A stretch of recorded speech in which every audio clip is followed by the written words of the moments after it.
लोग ज्यादा सोचते हैं उन्हें एक कहानी सुनाता हूँ। ये कहानी पूरा सुन लिए तो चिंता करना छोड़ दोगे, तो सुनो। एक छोटे से गांव में आरव नाम का व्यक्ति रहता था। आरव बहुत मेहनती था, लेकिन उसकी एक आदत उसकी शांति छीन चुकी थी, बेहद चिंता करना। सुबह उठते ही वो सोचता, कल क्या होगा, पैसा रहेगा या नहीं, लोग क्या कहेंगे, परिवार सुरक्षित रहेगा या नहीं। रात को सोने जाता, तब भी उसका दिमाग रुका नहीं करता। एक दिन अत्यधिक चिंता के कारण उसकी तबीयत बिगड़ गई। गांव के लोग उसे पास के पहाड़ पर रहने वाले एक संत के पास ले गए। संत बहुत सरल जीवन जीते थे, न ज्यादा बोलना न ज्यादा सोचना। आरव ने संत से कहा, महाराज, मेरा मन कभी शांत नहीं होता, मैं हर समय डर और चिंता में रहता हूँ। संत मुस्कुराए और पास रखी एक मिट्टी की मटकी उठाई। उन्होंने कहा, इस मटकी को पानी से भर दो।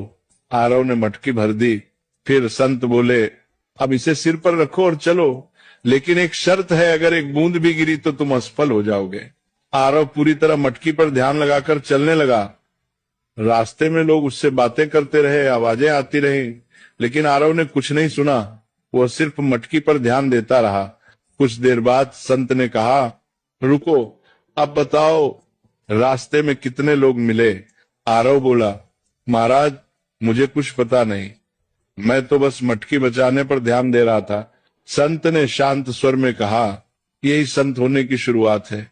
जब ध्यान जरूरी चीज पर होता है तो बेकार की आवाजें अपने आप चुप हो जाती हैं। तुम्हारी चिंता इसलिए है क्योंकि तुम उन चीजों पर ध्यान दे रहे हो जो अभी हुई ही नहीं।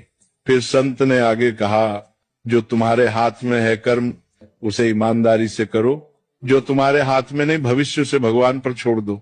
यही संत का मन है। उस दिन आरव समझ गया, संत होना जंगल में जाना नहीं है, संत होना मन की अनावश्यक चिंताओं को छोड़ देना है।